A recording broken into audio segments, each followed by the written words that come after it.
दोस्तों last episode में हमने देखा था कि एक दूत सम्राट के पास आता है जो कि गॉड का एक ऑफर लेकर के आया था, लेकिन सम्राट उसे ठुकरा देता है। इसके बाद में युद्ध छिड़ जाता है जिसमें 6 स्ट्रॉन्गेस्ट टियान यूनिट्स उस पर अटैक करती हैं, लेकिन सम्राट उन सबका डट करके सामना करता है। ये देख करके उसका बेटा वो किंग बहुत ही ज्यादा गुस्सा करता है कि उसके फादर गॉड के अगेंस्ट क्यों गए। तो दोस्तों देखेंगे आज के एक्सप्लेनेशंस में क्या होता है, तो चलिए स्टार्ट करते हैं। दाजी वो गैंग को बताती है कि 600 साल पहले जब चैंग ने जिया राज्य पर हमला किया, वो इमोर्टल फिनिक्स के पास आया जो कि घायल और मरने के करीब था। उसने उसे सॉरी बोल करके उसे बचाने का डिसाइड किया और अपनी सोल उसके साथ में शेयर कर उसे बचा लिया, और इसके बाद में वो जीवन मृत्यु के दोस्त बन गए और उसकी मदद से चैंग ने जिया को हरा करके ये राज्य स्थापित किया। और उनके मरने के बाद में तुम्हारे फादर वो दूसरे शख्स थे जो अपनी लाइफ दूसरों के साथ में शेयर करने की इच्छा रखते थे, और वो इमोर्टल फिनिक्स तुम्हारे फादर की बॉडी में ट्रांसफर हो गया जो कि एक बीस्ट था। वही सम्राट उस कोई टियान को हरा देता है और अब सब समझ जाते हैं कि उसके अंदर कोई डिवाइन पावर है, और अब मिसम्मा जियो को मारने उसके पास आता है और सबको लगता है कि किंग ऑफ शांग कोई मॉन्स्टर है। सम्राट को लड़ता देख दूत भी हैरान था, और अब सम्राट भी बहुत गुस्से में था और वो टियान को खत्म करने की कसम खाता है, और उसके एक एक बार से सब कुछ डिस्ट्रॉय हो रहा था। और अब ताइजी और जुई दोनों मिलकर के अपने साथियों का साथ देने आते हैं। उन्हें यकीन ही नहीं होता कि एक इंसान क्या क्या कर सकता है। जुई ताइजी को दिमाग से लड़ने की सलाह देता है। वहीं सम्राट के भाई पर भी एक वाइल्ड वल्फ अपने असली रूप में आकर जीव पर अटैक करता है और जीव एक एक कर सभी वल्फ्स को मारता है। और अब 3 मेजर गॉड सम्राट के सामने खड़े थे उससे लड़ने, ताइजी, जुई और कुई। वहीं जीव को बिना तलवार के लड़ता देख वाइल्ड वल्फ्स को मरता देख मिसम्मा भी हैरान था, और आखिर में वो उसे हरा देता है, पर वो वापस उठ करके खड़ा हो जाता है और जीव से बदला लेने लगता है। और अब व्हाइट ड्रैगन की दहाड़ से ऐसा लगता है मानो कोई भूकंप आने वाला हो। इवन धरती भी जोर जोर से हिलने लगती है और खुद टियान नीचे आता है। वहाँ सब कुछ ग्रे हो जाता है, किसी को कुछ भी क्लियर नजर नहीं आता, जिसमें लोगों को सांस लेना मुश्किल हो रहा था। लोग तड़प तड़प के मर रहे थे। टियान की वजह से मोनोक्रॉम डिवाइन पावर फैल चुकी थी जिसे बर्दाश्त करना हर किसी के बस का नहीं था। और अब टियान सम्राट के सामने था। वो उसे पूछता है तुमने बगावत क्यों की, जबकि तुमको हर नियम कानून पता था। शायद तुम भूल रहे हो तुम जैसे बंदरों को मैंने बनाया है। सम्राट बोलता है हमारी जिंदगी तुम्हारे नियम और कानून के बिना अच्छी है, और तुम भूल रहे हो हम बंदा नहीं इंसान हैं। और उस पर वो तलवार पॉइंट कर देता है। ये देख उसके साथी शॉक्ड हो जाते हैं, और अब टियान उसे उठा करके दूर फेंक देता है और उसकी फीडर्स एक एक करके टूटने लगते हैं और उसे मारने लगता है, और कहता है गॉड और मंकी के बीच में बहुत बड़ा डिफरेंस है, और अगर आज मैं तुम्हें मार दूंगा ये भी सच हो जाएगा। और वहाँ खड़े सब सम्राट को मरता देख बहुत दुखी थे। वो गैंग भी रो रहा होता है। तब एक सिपाही सम्राट को बचाने की बहुत कोशिश करता है। उसे देख करके बाकी के सोल्जर्स भी शर्म से अपना सर नीचे झुका लेते हैं। हालांकि सबको पता था सच की क्या होना है। टियान को कोई नहीं रोक सकता, पर फिर भी वो सोल्जर हार नहीं मानता। इवन उसकी हड्डियां तक दिखाई देने लगती हैं। ये देख करके बाकी के सोल्जर्स का आत्मसम्मान जाग जाता है और वो आगे आकर के उसकी हेल्प करना चाहते हैं, लेकिन तभी जियो सबको रोक देता है कि ये एक सुसाइड करने जैसा होगा, और जियो खुद बचाने जाता है।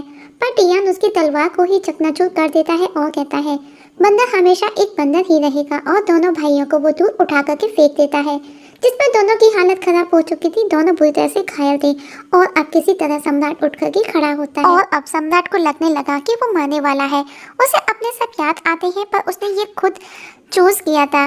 उसे अपने किए पर कोई पछतावा नहीं था, और उसे उस समय का याद आता है जब उसने गॉड के अगेंस्ट जाने की कसम खाई, और जियो ने भी उसका साथ देने को कहा। और कुछ दिनों बाद में उसकी शादी डाजी से हो गई और वुकेंग का जन्म हुआ, और डाजी ने उसके जन्म के समय ही उसका भविष्य देख लिया कि जल्द ही गॉड के अगेंस्ट वार होगा जिस पर सम्राट मारा जाएगा। और सम्राट ने उसी समय डाजी से प्रॉमिस लिया कि वो कभी भी अपनी डिवाइन पावर का यूज नहीं करेगी। जो भी होगा वो मेरा भविष्य होगा, वो उसे अपने हाल पर छोड़ देगी। और अब सम्राट वापस से टियान से फाइट करता है, और उसके पंख पहले से कई गुना ज्यादा बड़े हो गए थे। बाकी की टियान यूनिट्स भी ये देख करके हैरान थी। वहीं डाजी और वुगेंग भी बहुत दुखी थे अपने सम्राट को इस कंडीशन में देख करके।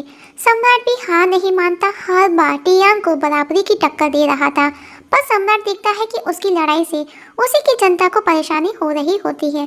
तो अब सम्राट हवा में जाकर के फाइट करता है और फाइट के दौरान टियान की फिंगर जरा सी कट हो जाती है जिसमें से थोड़ा सा ब्लड निकलता है। उसे देख करके उसे बहुत गुस्सा आता है क्योंकि हजारों साल में किसी ने ऐसा नहीं किया और अब वो पूरी पावर के साथ में उसे मारता और उसके फीडर्स तक उखाड़ देता है। डाजी वो गैंग भी ये देख करके रो रहे होते हैं और अब सम्राट जमीन पर आकर के गिरता है और जोरदार धमाका होता है जिससे जमीन में बहुत बड़ा गड्ढा हो जाता है। पर सम्राट अभी भी जिंदा था, उसकी सांसें चल रही थी। ये देख करके टियान उसे अपने ड्रैगन से जकड़ने लगता है। वो गैंग डाजी भी खड़े रो रहे थे, अपनी आंखों के सामने सम्राट को मरता देख बहुत दुखी थे। सोल्जर्स भी कुछ नहीं कर सकते थे, सब खड़े देख सिर्फ रो रहे होते हैं। हर किसी की आंखों में आंसू थे, पर सब मजबूर बेबस थे और आखिर में टियान सम्राट को जान से मार देता है। कोई कहता है उसकी स्ट्रेंथ वाकई इम्प्रेसिव थी, हमारी सोच से कहीं ज़्यादा। पर मैसेंजर ये देखकर के बहुत खुश होता है। टियान की जीत के बाद भी उसके यूनिट्स के चेहरे पर खुशी नहीं थी, एक महान सम्राट को हराने के बाद भी। सम्राट के मरने के बाद में उसके सोल्जर्स बुरी तरह से रोते हैं। तब वही सोल्जर्स जिसने सम्राट को बचाने की कोशिश की वो कहता है ऐसे रो करके हमको सम्राट के बलिदान को जाया नहीं करना चाहिए, हमको भी आगे बढ़ना होगा, उन्हीं के जैसे बनना होगा। और अब सब सोल्जर्स मिलकर के उनसे फाइट करते हैं, पर अब सब मीनिंगलेस था। सम्राट की डेथ के बाद में सोल्जर्स भी एक एक करके मारे गए जो के द्वारा। हालांकि टियान ने सम्राट की डेथ के बाद ही बैटल ग्राउंड छोड़ दिया था। वो गैंग भी अपने फादर के लिए बहुत दुखी था, वो बहुत रोता है क्योंकि वो लगभग जीत के करीब थे, लेकिन डाजी उसकी माँ शांत थी। तभी वो गैंग देखता है कि जो उनके राज्य के अंदर आ गया है। वो अपनी माँ को वहाँ से चलने का बोलता है, पर डाजी मना कर देती है क्योंकि राज्य के बाहर टियान है जो कि हजारों सिपाहियों के साथ अब हमारा जिंदा रहना मुश्किल है। वो गैंग उसे समझाता है बिना कोशिश किए आप ऐसे कैसे कह सकती हैं, और कहता है कि वो मरना नहीं चाहता, वो जीना चाहता है। जो आदमियों को मार करके औरतों को गुलाम बना रहा था, पर वो गैंग हार नहीं मानता और वो वहाँ से अकेला ही जाने लगता है। ये देख करके डाची जिस टावर पर खड़ी थी उसमें आग लगा देती है। वो गैंग अपनी माँ को ऐसा करने से रोकता है, पर डाजी उसे कहती है बिना डर के मौत को एक्सेप्ट करो। पर वो गैंग सर्वाइव करना चाहता था, वो जीना चाहता था, पर डाजी उसकी एक नहीं सुनती और उसे ना चाहते हुए उसे अपने हाथ से मार देती है। वो गैंग बहुत रिक्वेस्ट करता है, वो बहुत रोता है कि वो मरना नहीं चाहता, उसे जीना है, पर वो नहीं सुनती क्योंकि डाजी नहीं चाहती थी कि जो उसे टॉर्चर करे और खुद भी उस जल्दी आग में कूद जाती है। और डाजी की सिस्टर को भी पता चल जाता है कि उसने सजा के डर की वजह से सुसाइड कर लिया है। तभी हमें वापस से वो गैंग को दिखाया जाता है ठीक हमारी तरह से। उसे खुद को भी समझ नहीं आता कि वो उसका सपना है या हकीकत। उसकी माँ ने उसे चाकू से मारा लेकिन उसकी बॉडी पर एक भी घाव नहीं था और अब वो छिप कर के देखता है कि जो के सिपाही लूटमार कर रहे थे और कहता है मैं उनके लिए मर चुका हूँ और अगर मैं पकड़ा गया तो तभी वहाँ उसके पास से कुछ सिपाही गुजरते हैं। वो छिपने की कोशिश करता है, वो सोच में पड़ जाता है कि उनको वो क्यों नहीं दिखा और अब वो बाहर जाकर के देखता है कि एक सिपाही एक लेडी को टॉर्चर कर रहा है। वो उसे रोकने की कोशिश करता है पर वो उसे टच भी नहीं कर पाता और वो समझ जाता है कि वो मर चुका है, ये सब सिर्फ सपना है। तब डाची की सोल वहाँ आती है और उसे कहती है हाँ बस तुमको अभी तक यकीन नहीं हुआ, पर अभी तक उसका ह्यूमन वर्ल्ड से कनेक्शन कट नहीं हुआ था, मतलब वो अभी भी वापस जिंदा हो सकता था।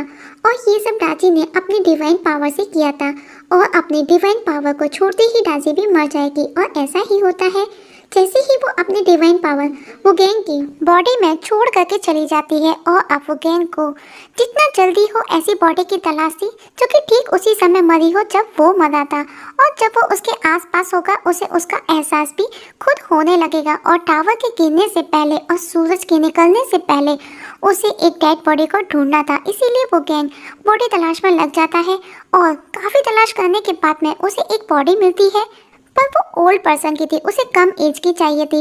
लेकिन आखिर में उसे एक ऐसी बॉडी कुएं में आधी गिरी हुई नजर आ जाती है और सूरज भी निकलने वाला था और सूरज की रोशनी में वो गैंग की बॉडी भी एब्जॉर्ब होने लगती है और वो गैंग अपनी माँ के सेक्रीफाइस को बर्बाद नहीं कर सकता था और वो कुएं में उस बॉडी पर कूद जाता है और सूरज भी निकल आया था और वो कुएं वाली बॉडी जिंदा हो जाती है।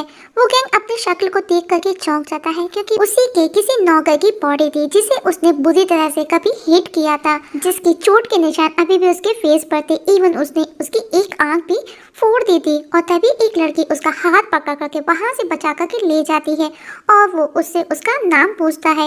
ये सुन वो लड़की हैरान थी और इस जगह हमारी आज की एक्सप्लेनेशंस खत्म हो जाती है। तो दोस्तों देखेंगे नेक्स्ट एपिसोड में क्या होगा, वो गैंग की नई पहचान, कौन है वो लड़की जो वो गैंग को बचाती है, क्या वो गैंग और वो लड़की जो के आतंक से निकल करके बच पाएंगे, देखेंगे नेक्स्ट एक्सप्लेनेशन में। तब तक के लिए नमस्कार दोस्तों। आप लोगों से एक छोटी सी रिक्वेस्ट है, अगर आप इस चैनल पर नए हैं तो प्लीज़ सब्सक्राइब करना ना भूलिएगा। वीडियो पसंद आए तो लाइक और शेयर भी कर दीजिएगा। वीडियो देखने के लिए थैंक यू सो मच।